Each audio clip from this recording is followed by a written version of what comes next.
مولاي صل وسلم دائما أبدا على حبيبك خير الخلق كلهم. Lebih utama mana antara ibu dan teman yang saleh? Masya Allah. Kenapa Anda tidak menjadikan ibu Anda sebagai teman yang saleh dalam kehidupan? Ibu jelas lebih utama. Bahkan ibu dibandingkan dengan ayah pun ibu disebutkan 3 kali. Bahkan dalam Al-Quran setelah mengatakan sembah Allah, berbakti pada orang tua, ibu yang disebutkan pertama kali. Quran surah ke 31 ayat ke-14, posisi paling kiri sebelah atas. Quran surah ke 46 ayat ke-15, posisi paling kiri sebelah atas. Saya mau tunjukkan bagaimana di Quran surah ke-31 ayat ke-14, ibu orang tua yang beda agama saja tetap ada penghormatan di Quran dan dimintakan untuk mengajak pada kebaikan. Lihat kalimatnya. Wassaynal insana biwalidayhi wa wassaynal insana biwalidayhi, dan kami wasiatkan kepada setiap manusia untuk berbakti pada kedua orang tuanya. Setelah itu ibu disebutkan, hamadathu ummu. Kalau kamu sedang merasa capek, punya masalah dengan orang tuamu, coba bayangkan bagaimana susahnya orang tua itu merawat kamu. Minimal ibu kamu aja bawa-bawa kamu itu 9 bulan mengandung, hamadathu ummu wahnan ala wahnin. Ibumu bersabar kepada kamu dalam 9 bulan. Kamu tidak bisa bersabar dalam 9 menit. Kamu siapa? Dibawa-bawa itu kemana-mana.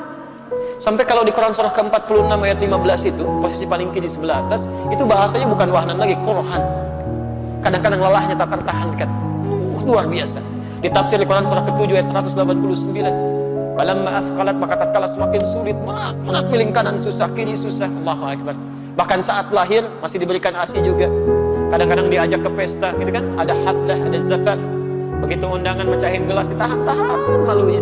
Saat sakit, parah luar biasa, minta ke dokter, ya Allah, dokter tolong yang terbaik. Kalau perlu ya Allah ambil nyawa saya. Kalau perlu, itu kalimat-kalimat itu keluar. Tiba-tiba setelah dewasa, cuma 9 menit tidak bisa bertahan dalam sabar berbakti pada orang tua. Ayo. Wa fisaluhu fi amaini an ishkurli, itu bagian dari syukur kepadaku. Wali walidayya ilayya al-masir. Ayat 15 ini yang indah. Wa in jahadaka ala an tusyrika bima laysa laka bihi ilmun fala tuti'huma. Tapi jika ibunda kamu atau ayahanda kamu beda keyakinan denganmu, kemudian memaksa engkau untuk beribadah menurut kepercayaannya, jangan ditaati. Tolak dengan cara yang lembut. Wa sahibhuma fid dunya ma'rufa. Tapi jangan sampai perbedaan keyakinan itu menjadikan kamu berbuat buruk pada orang tua. Tetap temani dia.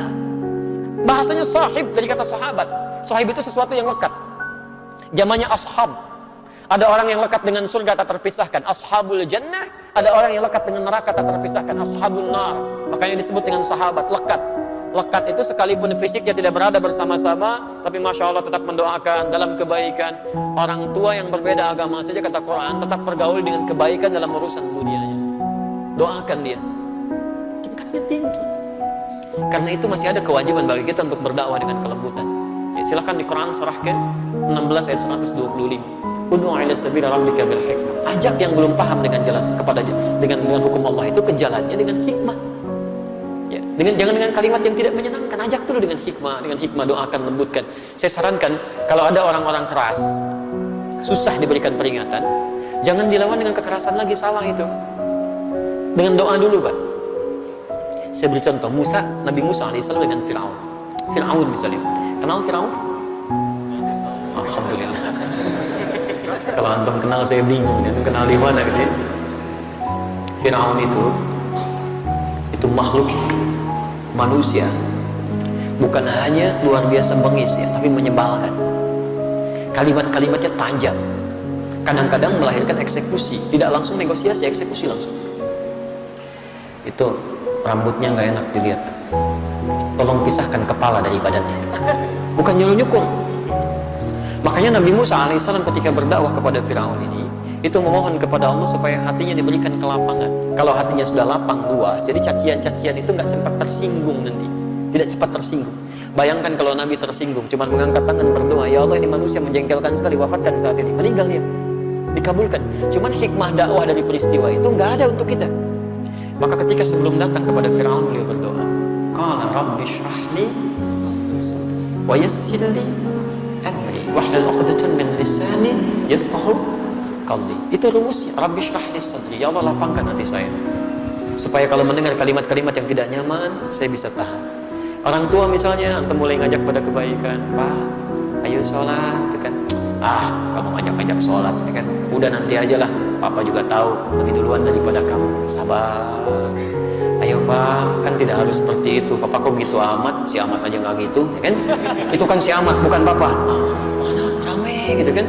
Pelan-pelan doa lagi, pelan-pelan doa lagi. Jadi kalau sudah dilembutkan hatinya oleh Allah, itu mudah kalimat-kalimat masuk. Saya pernah satu kali ada seorang yang datang berubah, sibuk luar biasa, punya jabatan di pekerjaannya. Masya Allah. Begitu berubah, orang tuanya marah. Karena dia merasa dunianya tertinggalkan. Padahal bukan tertinggalkan, menyesuaikan dunia untuk kepentingan akhiratnya. Dikerjakan juga tugasnya. Siapa yang membuat kamu berubah? Kalau kamu tidak mampu menyelesaikan, Papa yang turun tangan. Sampaikan. Waduh, itu baru tangannya, belum kalau turun kaki macam-macam dan sebagainya. Dan itu punya posisi juga. Pasukan luar biasa lah, kamu sudah saya sebutkan ya. Apa yang terjadi? Saya nasihatkan. Doalah kepada Allah. Minta kebaikan, minta melembutkan hatinya, pasti akan diberikan jalan. Dan ini poinnya, tetap berbakti kamu pada orang tua seperti sahabat dulu pernah mengalami peristiwa itu. Jadi setiap keperluan apa-apa berikan. Ketika nasihat itu sampai, nilai Quran diberikan, qadar Allah, ternyata ujian itu datang. Ibunya sakit, Pak. Begitu sakit, di sini dilakukan. Cari rumah sakit terbaik, dimaksimalkan perawatannya. Dalam setiap pekerjaan yang luar biasa padatnya, itu masih nengok ke situ, dilihat lagi, dicari dokternya, dipastikan begini, sampai ibunya menangis bertanya, siapa yang menyuruh kamu seperti ini? Dari mana kamu begitu? Inilah hasil belajar saya selama ini, Pak. Saya memang diajarkan begini, saya diajarkan seperti ini. Sampai ibunya menangis, ayahnya lihat, ayahnya berubah, ibunya berubah, istrinya berubah, anak-anaknya berubah. Akhirnya datanglah satu keluarga besar. Kita sama-sama ketemu, bapaknya minta maaf, ibunya minta maaf, bahkan kita beribadah bersama-sama dalam kebaikan sampai ke Mekah. Itu cukup menarik gitu kan. Jadi kalau Anda bertanya lebih baik mana ibu dengan teman yang saleh, sebetulnya pertanyaan itu tidak perlu muncul. Anda punya tugas menjadikan ibu Anda saleh dan mempertahankan pertemanan dengan teman saleh Anda. Dan teman Anda yang saleh akan mengajak Anda untuk berbakti kepada orang tua. Itu poin. Jelas?